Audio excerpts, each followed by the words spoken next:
Salut tout le monde et bienvenue dans un nouveau Deep Dive.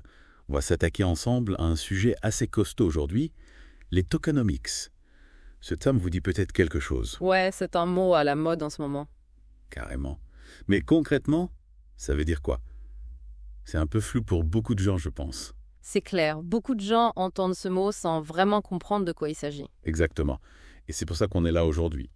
On va décortiquer ce concept ensemble, pour que vous puissiez vraiment comprendre comment ça marche. Et surtout, pourquoi c'est si important quand on s'intéresse aux cryptos. Ah oui, ça c'est crucial. On peut dire que les tokenomics, c'est un peu le moteur caché d'un projet crypto. C'est bien vu comme image.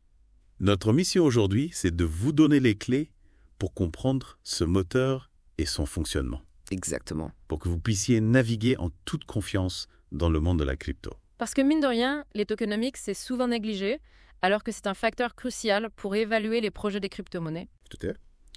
Mais avant d'aller plus loin, on va commencer par la base. Bonne idée. C'est quoi les tokenomics? En fait, les tokenomics, c'est l'économie d'un jeton ou d'une crypto-monnaie.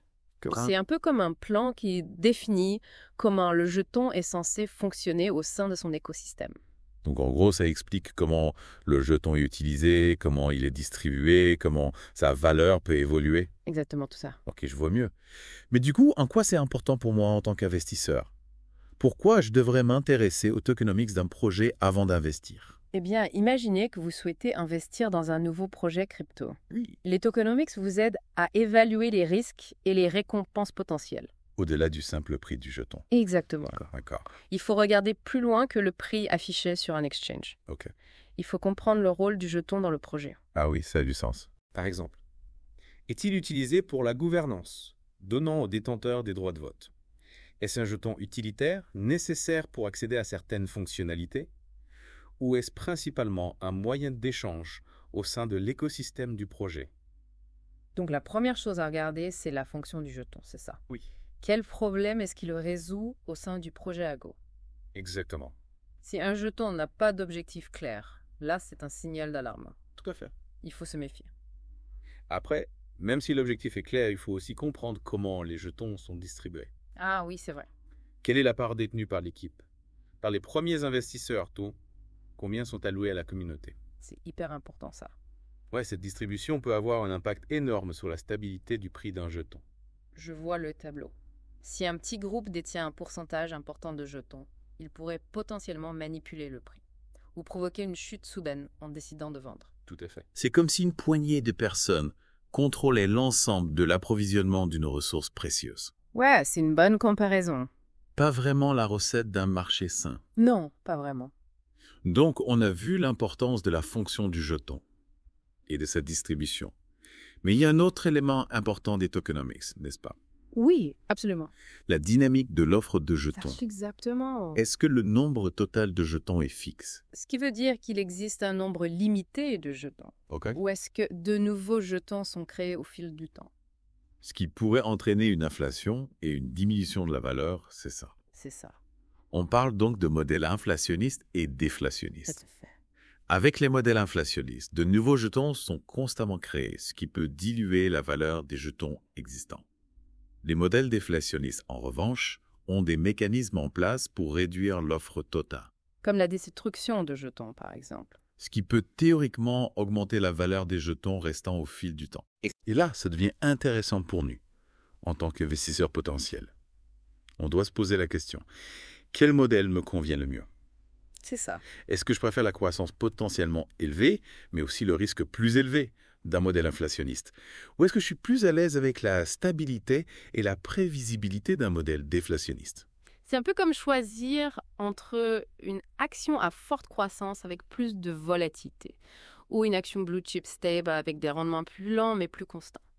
Tout dépend de ma philosophie d'investissement et de ma tolérance au risque. Exactement. C'est super intéressant tout ça. On commence à avoir une vision plus claire de ce sont les tokenomics et pourquoi c'est important de les analyser. C'est un bon début. On a vu la fonction du jeton, la distribution, la dynamique de l'offre. Tout ça, c'est essentiel pour comprendre le potentiel d'un projet crypto. Absolument. Mais il y a encore beaucoup à dire sur les tokenomics, n'est-ce pas? Oh oui, on n'a fait qu'effleurer la surface pour l'instant. On va continuer à creuser tout ça dans la suite de ce deep dive. Restez avec nous. À tout de suite. On a vu ensemble les bases des tokenomics, la fonction du jeton, la distribution, la dynamique de l'offre. Mais maintenant, on va passer aux choses sérieuses. Ah oui. On rentre dans le vif du sujet. Carrément, on va mettre nos casquettes de détective. J'adore. Et on va analyser les tokenomics d'un projet comme une véritable enquête. Trop bien. On va chercher les indices, les incohérences. On va essayer de comprendre les motivations des différents acteurs. On se croirait dans un épisode de Sherlock Holmes. Exactement. Mais au lieu de chercher des empreintes digitales, on traque des jetons. J'adore l'image. Mais du coup, par où on commence notre enquête? Où est-ce qu'on trouve les informations? Le livre blanc du projet, c'est un bon début. Ah oui, bien sûr. C'est la Bible de tout projet crypto. Exactement. C'est là que l'équipe expose sa vision, ses objectifs. Comment elle compte utiliser la technologie blockchain pour créer quelque chose de nouveau et d'utile.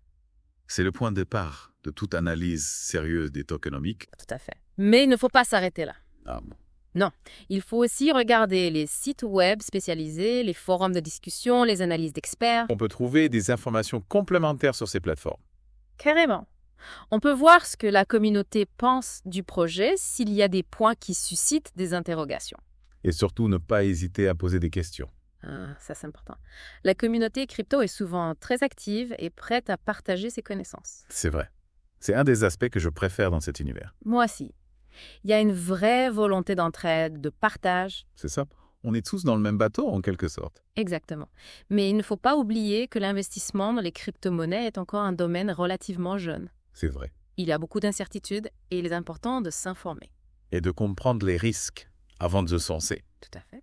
D'ailleurs, en parlant de risques, on a évoqué la manipulation des prix tout à l'heure. Oui.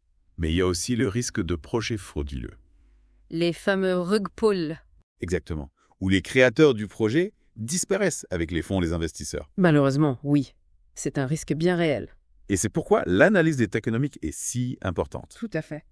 Un projet avec une distribution de jetons opaque, où une seule entité contrôle une grande partie de l'offre, est plus susceptible d'être un rug pull, c'est ça. C'est ça. Donc il faut être particulièrement vigilant face aux projets où la transparence n'est pas au rendez-vous. On cherche des projets où l'équipe est clairement identifiée, où le code est open source et audité. Et où la communauté est active et engagée. En gros, on recherche des projets qui ont une gouvernance saine et transparente. Exactement. Où le pouvoir est distribué et où les décisions sont prises de manière collaborative. C'est une excellente façon de le dire. Une bonne gouvernance est un signe de confiance et de durabilité pour un projet crypto. Tout à fait. Et justement, en parlant de durabilité, on a vu que les tokenomics peuvent influencer le prix d'un jeton à court terme. Oui. Mais quel est l'impact long terme? C'est une question fondamentale. Carrément. C'est ce qui va déterminer si un projet a un réel potentiel ou si c'est juste un feu de paille. Exactement. Un projet crypto, pour être viable sur le long terme, doit avoir un modèle économique solide. Ouais. Les tokenomics doivent être conçus de manière à créer de la valeur pour tous les participants. Et pas seulement pour les premiers investisseurs. Tout à fait.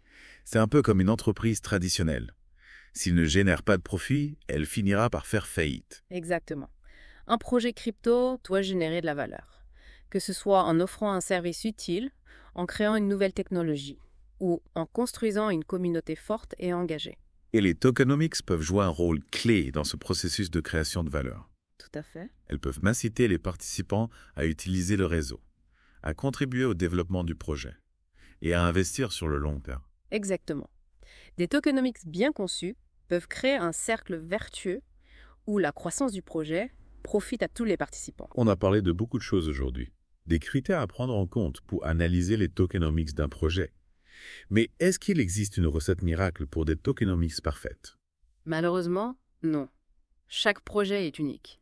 Il n'y a pas de solution universelle. Donc il n'y a pas de formule magique. Non. Les meilleurs tokenomics sont celles qui sont adaptées aux besoins spécifiques du projet et de sa communauté. Donc c'est un domaine complexe, qui demande beaucoup d'analyse et de réflexion. Oui, mais c'est aussi un domaine passionnant. Ah oui. Carrément. Les tokenomics sont en constante évolution. On voit émerger de nouveaux modèles chaque jour. C'est vrai que ça bouge tout le temps dans le monde des cryptos. C'est une véritable révolution dans la façon dont on pense l'économie et la création de valeur. Et pour ceux qui veulent s'y plonger plus en profondeur, Il existe de nombreuses ressources disponibles en ligne. des sites web spécialisés, des forums de discussion, des articles d'analyse. N'hésitez pas à explorer et à poser des questions. La communauté est là pour ça. Exactement. Plus vous en apprendrez sur les tokenomics, plus vous serez en mesure de prendre des décisions éclairées. et de naviguer dans le monde fascinant des crypto-monnaies. En parlant d'exploration, il y a un aspect des tokenomics qu'on n'a pas encore abordé. Ah oui? Lequel? Leur impact psychologique. Ah oui, c'est un aspect fascinant. On peut se demander comment la conception des jetons influence le comportement des gens. Carrément.